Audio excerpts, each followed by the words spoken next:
Welcome to Rewired Sober, the podcast that breaks down the real reasons women turn to alcohol. Spoiler alert, it wasn't a character flaw. It was your neurobiology, your conditioning, and the systems that taught women to silence themselves instead of support themselves. I'm your host, Kate Vitella. I've been a registered nurse for well over 2 decades, trained in addiction and mental health, a bit neuroscience obsessed, but spiritually grounded.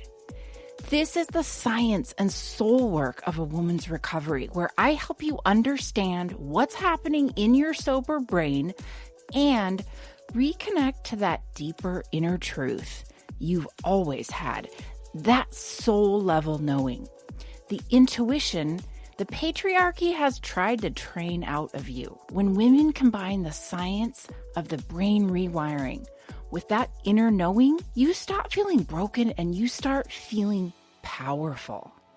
So let's get into it.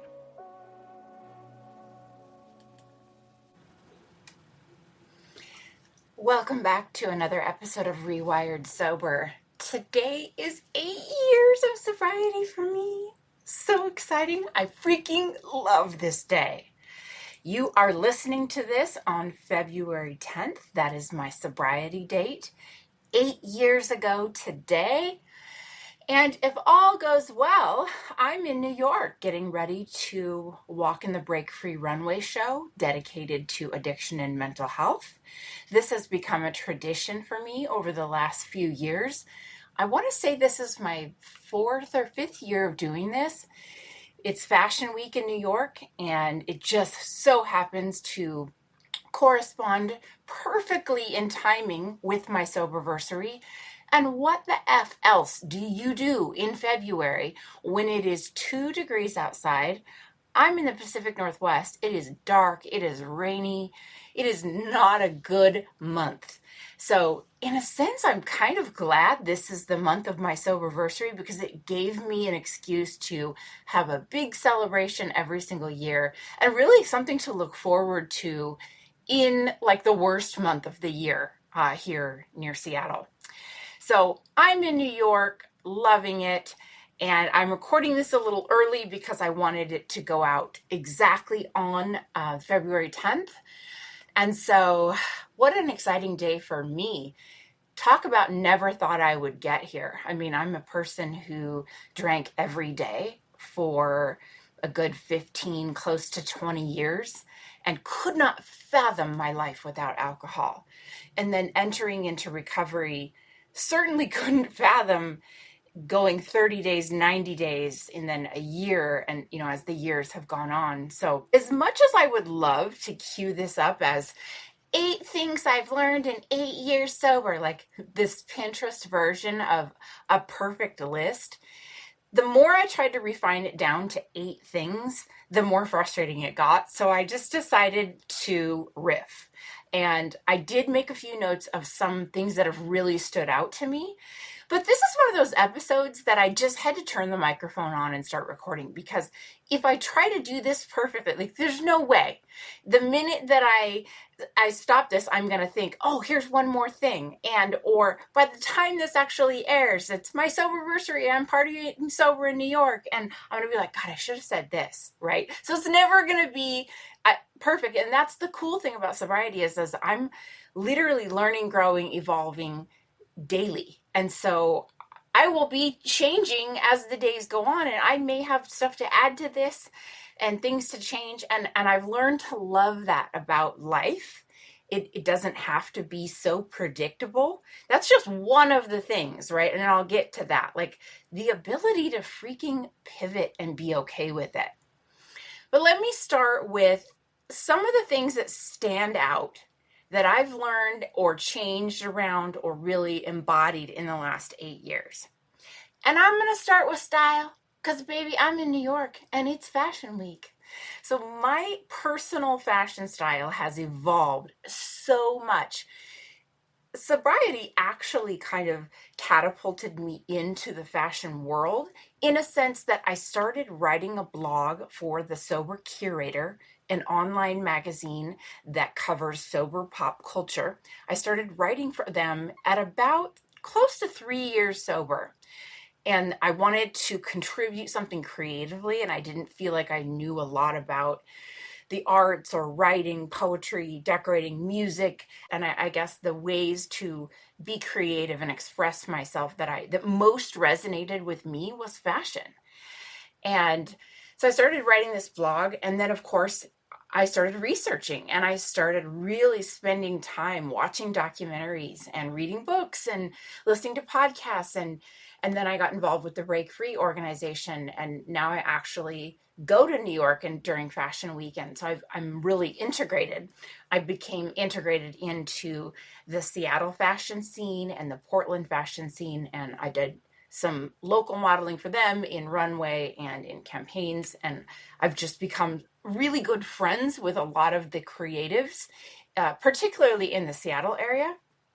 So fashion's become a big part of my life. So my personal style is a big part of my life. And I really feel like it's evolved from this kind of a pick-me girl style. Like I was pretty much a chameleon, and I wore whatever I thought people would like, other people, particularly the male gaze. I wore what I thought was flattering on my body.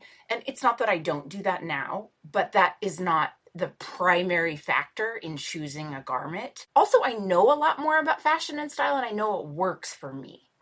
And I'm not afraid anymore to dress the way I want. And I'm not afraid to dress a little more masculine, not for the male gaze, just for my own comfort, pleasure, fun.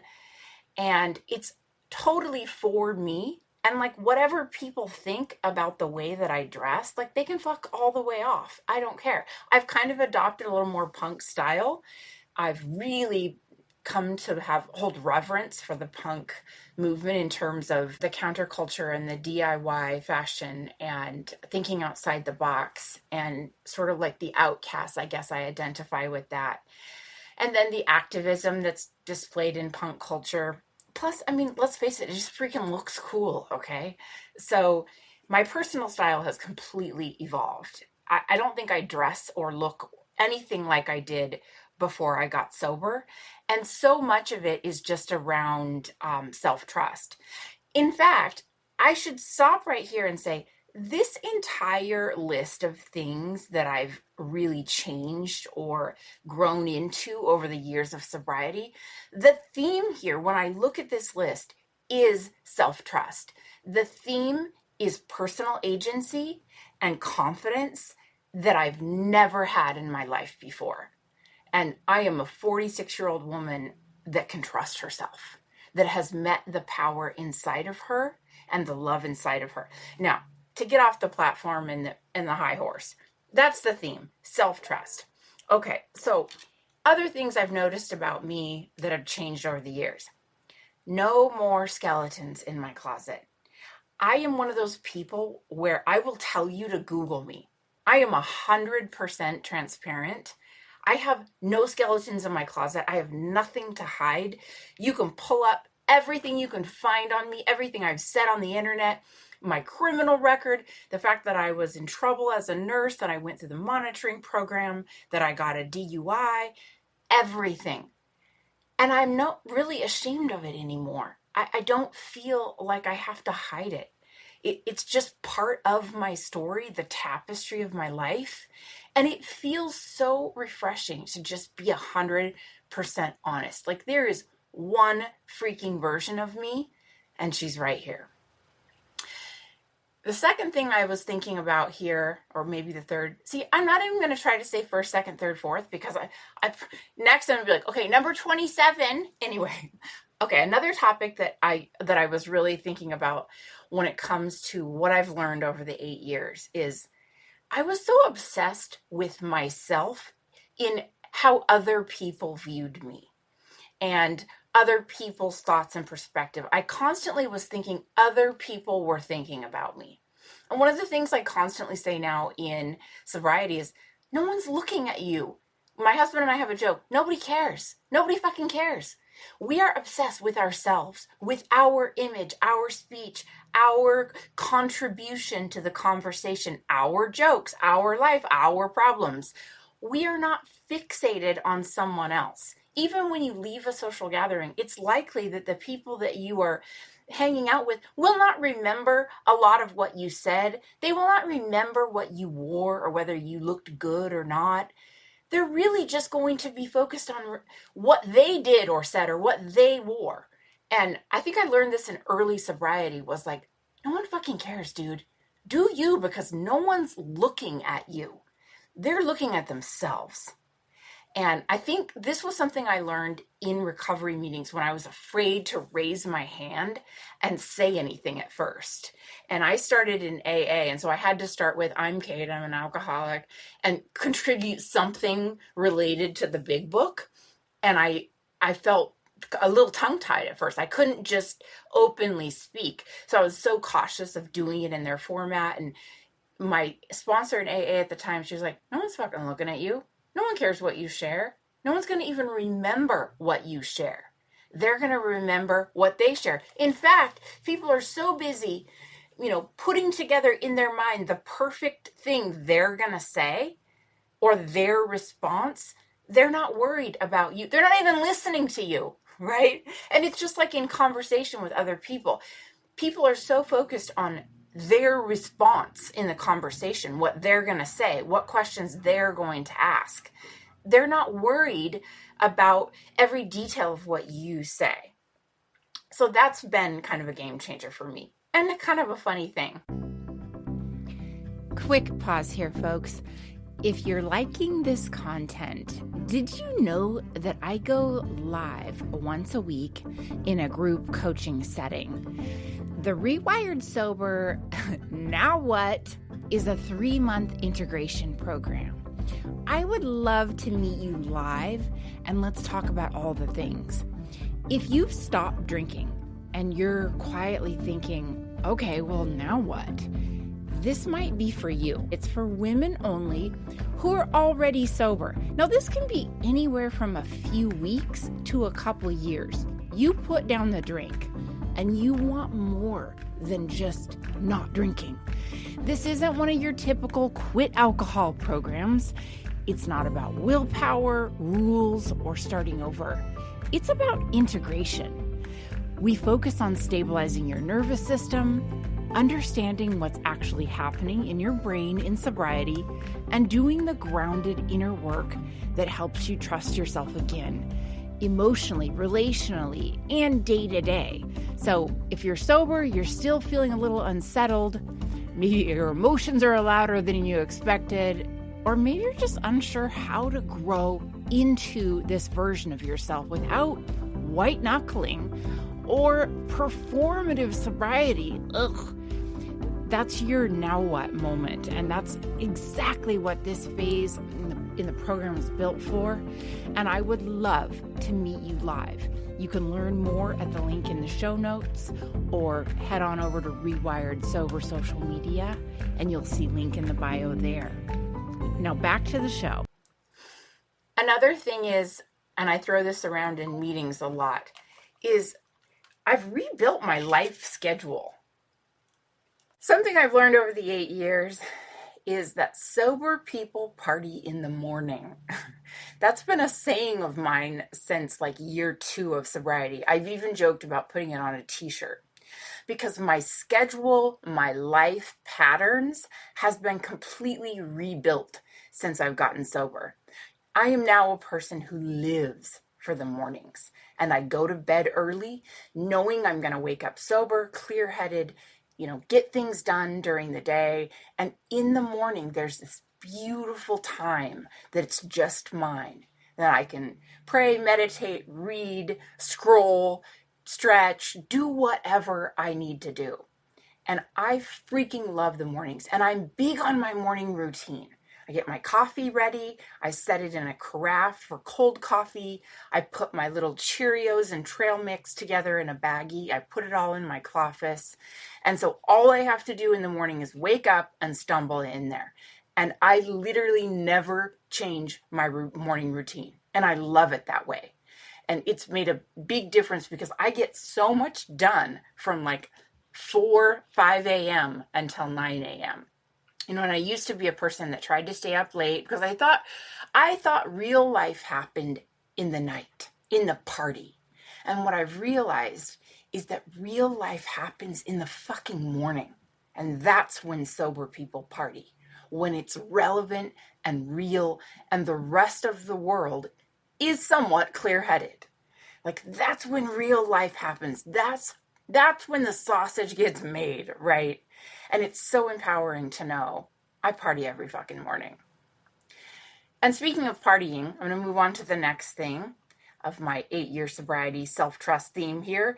It is that as I've gone on my sober journey, I've realized that naturally in midlife where I'm at as a 46-year-old woman is that eventually alcohol is something you kind of outgrow. Like, I'm sort of wondering if I would have naturally shifted into this phase in my late 40s, 50s, to where alcohol was something that didn't fit in my life anymore. Now, it may not have been the case for me because my life revolved around alcohol, and there's a good chance I would have found people my age in their 40s and 50s that drank like I did. But as I sit back from it, my husband and I talk about this all the time. It's like, ooh, that's not a good look for you. We'll joke, like, you're a 52-year-old man. What are you doing peeing your pants at the bar and getting a DUI? Or, you're a 47-year-old woman. What are you doing going out to the clubs, getting wasted? So it's something like we outgrow this life eventually. And so much of what we, the way that we shape our lives around in midlife, it's like alcohol is just not even as relevant. And so it sort of works out to be sober as you approach midlife. I mean, I often coach women who are getting sober, early sobriety, and in midlife at the same time. And I always say, like, this is the perfect time because you've outgrown alcohol anyway. I mean, it's not a good look. Hangovers last for like 3 weeks. It like mentally deforms you to be hungover. I was bloated, rotten teeth, rotten hair. Hangovers take so long to recover from when you're older. It's just kind of gross. It's actually really gross. Like, you're shitting your pants. You feel like you're going to die. It's not the same as when you're in your 20s. So, like, yeah, evolutionarily, we like sort of preternaturally grow out of alcohol. So I'm glad that I'm in midlife and sober now. Okay, next thing. If it's not fun for me sober, like dead ass stone cold sober, it's not fun. New definition of fun. I am a big boundaries person. And this has come over time.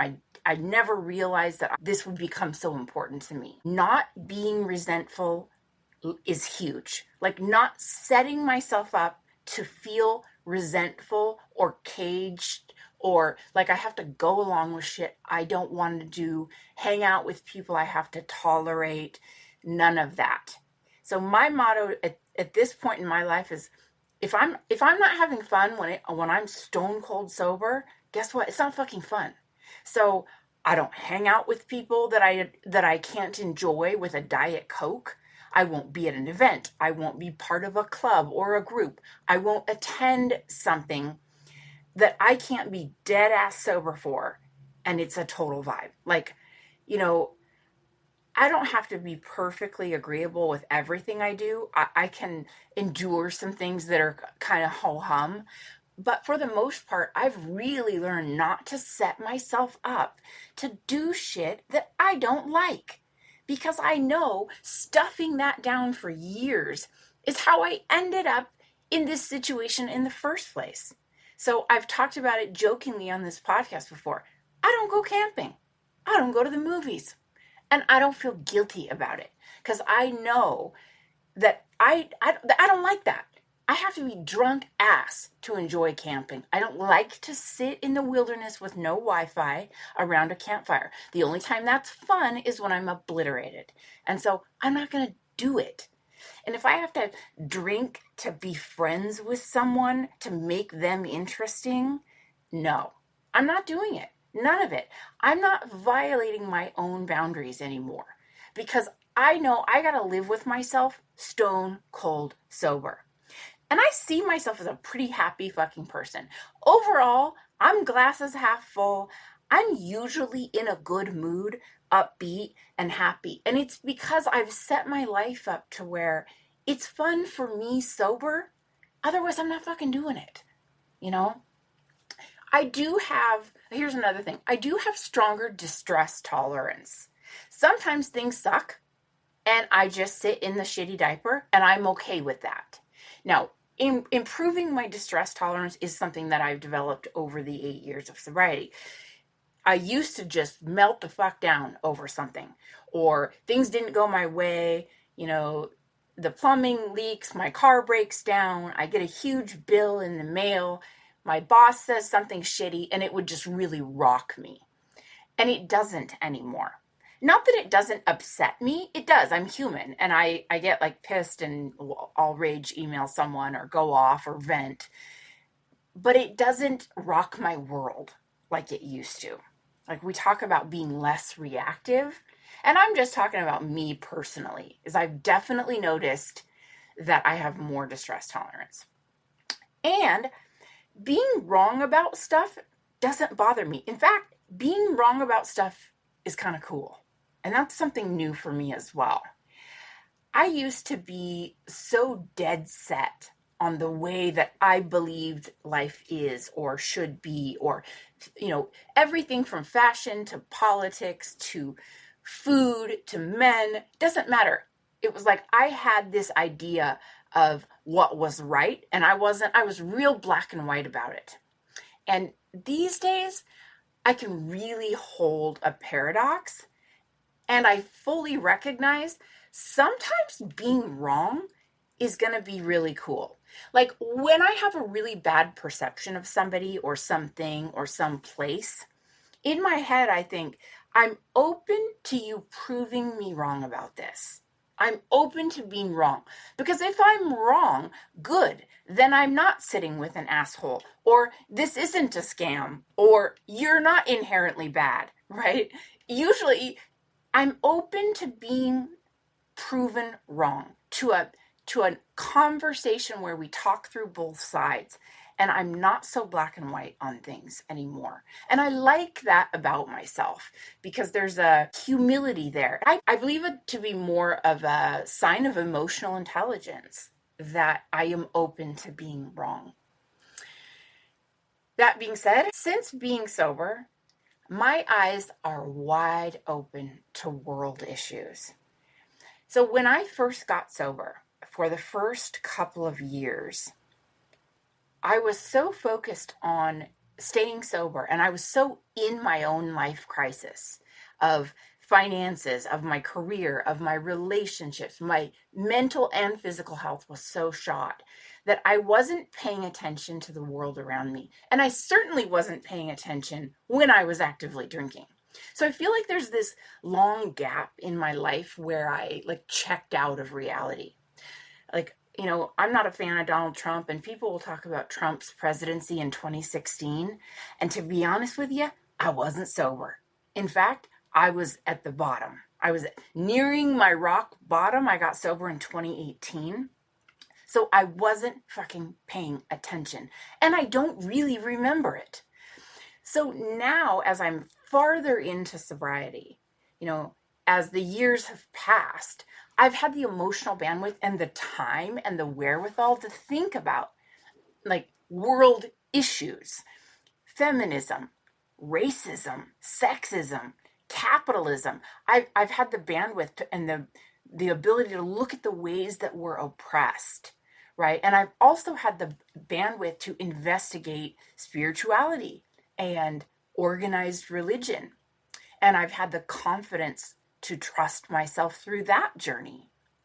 But back to world issues, I went through this time when I felt really guilty that I wasn't more of an activist throughout my late 20s and 30s. I felt even guilty that when I first got sober, I didn't really pay attention to the Me Too movement like I should have. Or I wasn't as involved in Black Lives Matter. Of course I posted about it on social media. We all did, but I felt guilty that I sort of sat back on the sidelines during those times, whereas now I'm much more on the front lines. I'm much more open to talking about it, going to the protests, and being a voice for what I believe to be equality. But I really beat myself up for a while over the fact that I thought I knew what was going on around me, but I had no idea. I thought I was anti-racist, but I had no idea into the ways that I was contributing to microaggressions. I had no idea the ways that I was contributing to sexism, to capitalism, to the ways that I was further oppressing females. I considered myself a feminist, but I really didn't know what the term intersectional feminism even meant. I didn't have my head on like I do now. And that's one of the reasons why I talk about, as sober women, we have the clarity now to keep our eyes wide open and know what's going on around us and not sleep through life. And so we're a little bit harder to silence that way. I lived my life before drinking and then in early recovery thinking I was a good person. I wasn't racist. I wasn't sexist. I wasn't overtly any of those things. But I also wasn't an ally. I wasn't acknowledging my privilege. I wasn't acknowledging what other people were going through. And I certainly didn't have the bandwidth to look at intersectionality and how other people are repressed. I did not investigate the ways that addiction hits LGBTQ.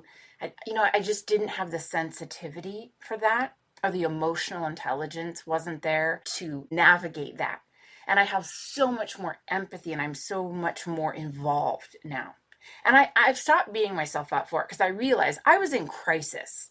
And when you're in crisis, survival is all you think about. How am I going to pay my bills? How am I going to replace the teeth in my head and not die? Right? And so that's kind of where I was for a long time. And I look back and there was some guilt about not being more proactive through like Black Lives Matter and the Me Too movement and such, because I'm certainly a different person today. Okay. So back to having the bandwidth to investigate spirituality. Again, something I never did. I just took everything my parents told me as gospel, no pun intended, and I didn't spend time investigating my own beliefs, my own soul voice. And even if I didn't have the confidence to trust myself, Megan Watterson talks about the term anthropos, the Greek word, meaning to be both fully human and fully divine. And that's a realization I've come to throughout my sobriety. You are allowed to be both human and divine, and it's okay. Quit fucking blaming yourself for everything that's human. I came to this knowing about myself that I was trying so hard to repress anything I thought was messy and human, like mistakes or lust or human desires or gluttony or sexuality. Just repress the shit out of anything, wanting to be loud and bold and all the things that I am now. I wanted to be all of that, but I repressed the shit out of it because I thought it was not okay for me to be human and messy. And when I look back, so much of my drinking was about repression. And the funny thing about all that is when you allow yourself the grace to be messy, to make mistakes, eat the damn food, spend the money, right? Take the trip. Don't do the correct right thing all the time. That stronghold of perfectionism, it starts to lose its grip. And then you find you don't even have to be as much of a rebel anymore because it's not forbidden fruit. A lot of times women drink because it's the only time we get to be naughty. We want a permission slip to be a little naughty, to feel our feelings, have our desires, eat the 2 a.m. Taco Bell, be a little slutty, wear the outfit, right? And I don't feel like I'm repressing a lot of that stuff anymore. And so then I don't feel like I have to rebel as much anymore. And yet, in a sense, my life is a little bit more rebellious overall. And so it's more true to me. And it just feels more aligned. I know that word sounds corny, but I drank because I repressed and starved, had so high of standards for myself. And so to be human and let it go has been really helpful for me. Because I really live a life now that is actually much funner, much more rebellious. You know, I'm kind of a badass. Like, okay, right? So next topic. One of the most important things I've learned in 8 years of sobriety is how much we miss our own lives because we drink. I mean, the irony around missing our own lives. We save up our money for vacations, for concerts. We miss all of it because we're drunk. We don't remember the art show or the big life milestone or the wedding or, we go on vacation and black out. And how ironic that we spend our life working and saving our money and our time off and our resources so that we can go to these big life milestones or so that we can treat ourselves in a blackout. I mean, how many times have you gone to a concert and you leave and to be honest, you don't really remember that much? Or you took a vacation that you saved up for and to be honest, you don't really remember. Or you kind of half-assed ruined it because you were drunk. I'm looking back on paper, the concerts I've been to, shithouse drunk, and what I wouldn't give to go to them again sober and actually enjoy the music and hold reverence for the artist. I've seen Blondie, Brian Ferry, Roxy Music, people that aren't going to be around. Blondie's like 80. I've seen Florence and the Machine, David Gray. I went to a Gin Blossoms concert, which was like hello 90s idols. Blackout drunk, and I don't remember. And what a waste of our lives that is. What a waste. And it's something you can only see on the other side of drinking and sobriety and all that. So I don't do that anymore. I have my own back. Okay, that's another topic. Another thing I've learned in sobriety is I always have my own back. And everything is figure-outable. I let go of shit I can't control. And sometimes it's a shit fountain. But I let it go. Because I trust myself now that I can figure out pretty much anything. I can figure out how to navigate anything life throws at me. And I know when the shit fountain turns on that I'm going to get through it. I mean, things I've been through sober. Okay, the death of my brother-in-law of 25 years. I sat at his bedside while he took his last breath and watched my sister fall apart. I've been laid off of a job I was in for 6 years. I've watched my father get diagnosed with cancer, my stepfather being placed on hospice for a stroke. My dog has died. My husband has had multiple surgeries. Trump has taken office multiple times. Financial stressors like a student loan coming back to haunt me. I mean, how much more can you, right? I've gone to model casting calls as a 40-year-old woman. I've walked runways as a 40-year-old woman. I mean, that's a little bit like traumatic. And so it leads me to the next thing is that you can literally do anything you want because you're out of the cage. Once I got sober and I started taking back control of my life, in the sense, I realized, wow, I'm like low-key capable of anything. We all are capable of anything. I've done things in sobriety that I never thought were possible. I've walked in New York Fashion Week, folks. I'm in New York now. I'm getting ready to hit the runway. This is a version of me that was entirely not possible before, right? I've started a fashion blog. I started a business. I started a podcast. I have gotten really public online. Of course, I've humiliated myself a million times online. But I was brave enough to do it, and I had opportunity, and I was placed in front of the right people. I've advanced myself in my career. I've gotten advanced certifications in addiction and mental health, and I've grown in ways as a nurse that I never thought possible. I've gotten over 40 tattoos. Yes, I've counted. I've replaced 4 teeth. You know how painful that is? That's fucking painful, right? It's a horrible thing to go through. And I look back on all of this, and it's like, yeah, I've kind of been through hell sober, and I didn't die, right? I was able to figure it out. I was able to get through it.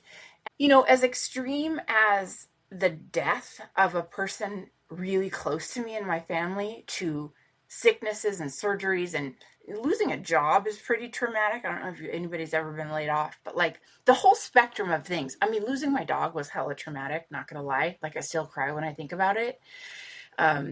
Trump presidency, traumatic every day, still cry when I think about it. You get my point. And you can figure it out. And not only that, but what you are capable of will blow your fucking mind. Full stop. Okay, next thing.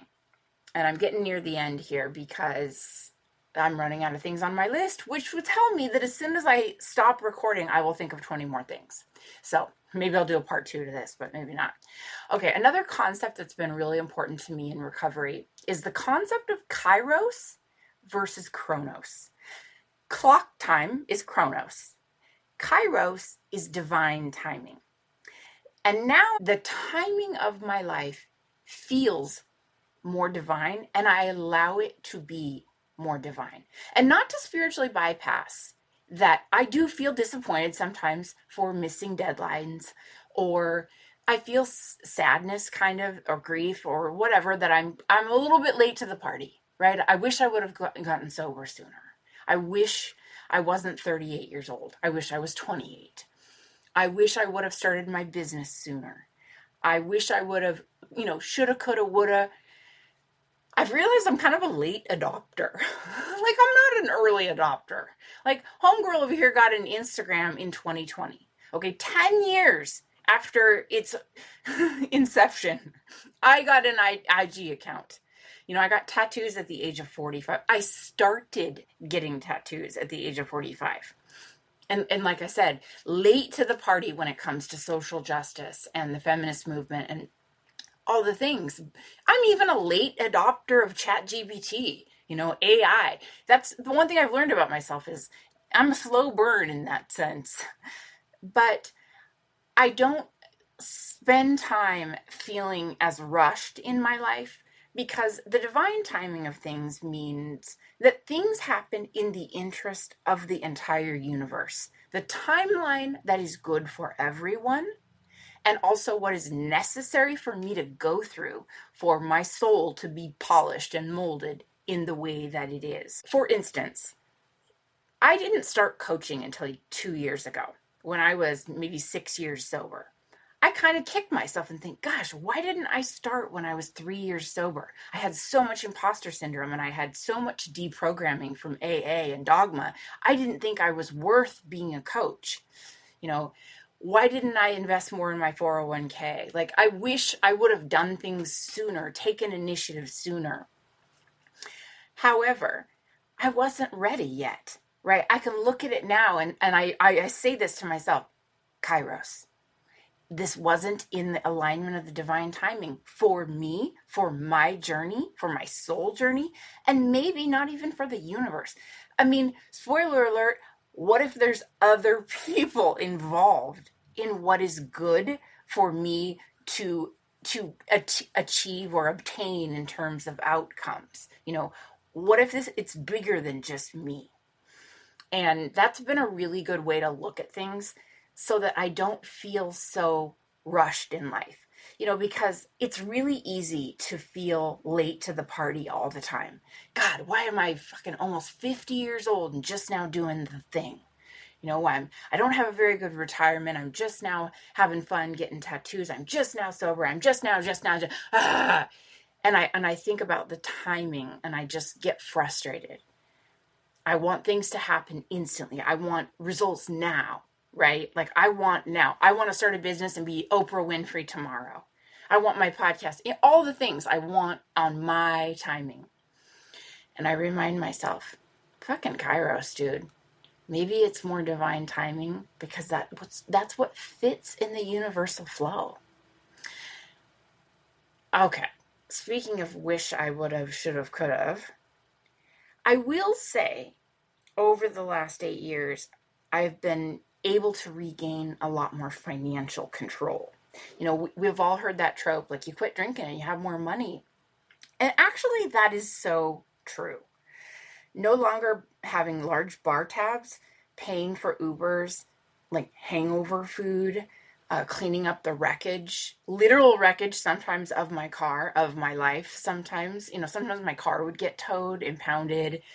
And then, of course, you miss work, and then you have legal fees, and I got a DUI, and then I make drunken purchases. And people think that the financial impact of drinking is just purchasing the alcohol.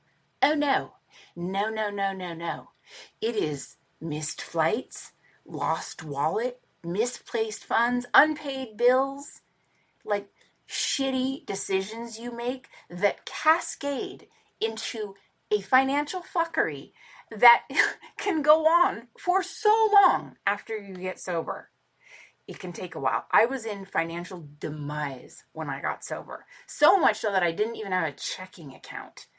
And because one thing led to the other, and pretty soon I went from a person who had a 6-figure salary and a great life and pretty decent financial control and lots of extra money to being a woman without a fucking checking account because I had gotten so deep into my addiction. And then, looking back over the wreckage of the fucking misplaced money and the wreckage of my life and how much money I had to spend and throw money at problems that I don't have anymore, right? So that's another one. I can't go without saying there is this element of financial relief there. And I'm also like way more kick-ass at my career. I'm more marketable now because I'm sober and I'm like kind of a badass. Okay, so that brings me to another thing. I also stand up for myself in my career. Now, I'm a career nurse, and it's pretty common knowledge that nurses work super hard, and we can get put in some dangerous ass situations, short staffing, limited resources, do or die. Like it can be pretty ridiculous, and it's really easy to get bulldozed in this career and to take on too much and to lead yourself into burnout. And I don't do that anymore. I am the person now at work that will say, nope, I won't do that. I can get another job tomorrow. You can fire me. I won't do that. I will not do it. And of course they're not going to fire me because my work performance is really good. Because I'm sober and I show up. My attendance is really good. I work really hard. It's not like I'm telling my boss to fuck off. But what I'm saying is this is what I know to be safe for me and my boundaries in terms of how much mentally I can handle in terms of hours. For instance, oftentimes I work in a psychiatric facility and they'll say, well, you can work alone without a second nurse. You'll be the only nurse on the unit.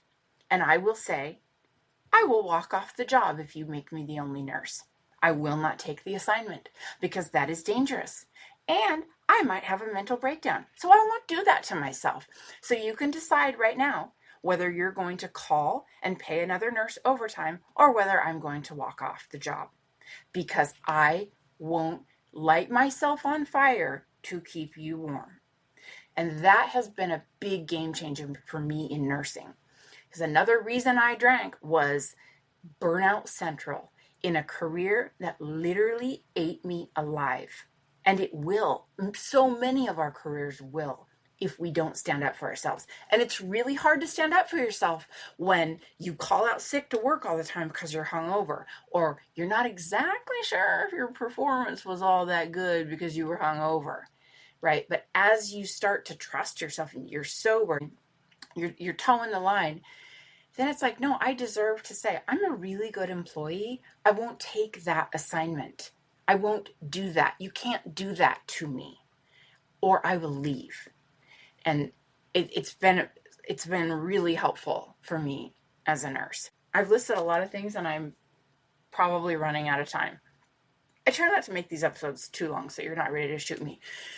Okay, probably the last thing I'm going to say. No, I have two more things. Okay, one of the things I'm going to say to close this out is I used to think that if people had a lot of sober time, that meant that they were wiser than me. Now, this was AA dogma, and I'm still deprogramming it, like I've said, but I have been around a lot of people that have been sober for 10, 15, 20, 30 years, and they are no more emotionally or psychologically sane than I am. And so I no longer believe that time in recovery equals, your level of emotional intelligence. This is something that you have to actively work at. You cannot passively sit by. And I don't even feel like working the steps millions of times is all that helpful. And I've seen people in 12-step rooms stick to working the steps and reading that same book, and they'll have 20 years of sobriety, and it's like they're this wise bodhisattva. And I used to think that. I used to think because I didn't have as much time, I couldn't trust my knowing. I had to outsource it to people like that. No, fuck that. I have seen way too much to know this. There is not a direct correlation between how long you've been sober and how wise you are. Now, it helps, right? You're going to experience life. You're going to tackle more things. It certainly helps. But personal development is something that you have to actively participate in. And you have to be open to new ideas and to tackle the hard truths about yourself. And that does not mean that you list your character defects once a year for 20 years. I'm sorry. No, it's more complex than that. So maybe the biggest thing I've learned is that the more I deprogram the dogma, the more I trust myself. And also comes with that knowing that just because someone's been in AA for 30 years, it doesn't make them any more emotionally healthy. In fact, I would argue maybe it makes you kind of fucked up. Okay, last thing. I'm able to say all this stuff and change my mind tomorrow. Because here's the thing about me in sobriety is I've learned to hold paradox. And I've learned two things can be true. And it's okay if I change my fucking mind. Or if I speak about things in a bit of a contradiction. Because I'm human. So I can hold a stronger paradox. It's not so black and white. And it's a little more fluid. Every concept, as I go through my journey, my knowing, my learning, my life is fluid. And if I say something one day and then the next day I kind of contradict myself, I'm human. Last I checked, I'm not a bot. I'm a messy, sweaty, curly-haired, stank breath human. And I am humaning. Like the other day I texted my sister and I said, the funny thing is it's all of our first rodeos at life, but yet we only get one, right? When you are lifing, it is your first and only rodeo. So you have to allow for some messiness because it's not like someone hands us a playbook of how to be. I've never been 8 years sober before. I've never been 46. I've never been this version of me. So it's okay if it's messy. Okay, that's enough for me right there. I hope this was helpful. Happy Fashion Week.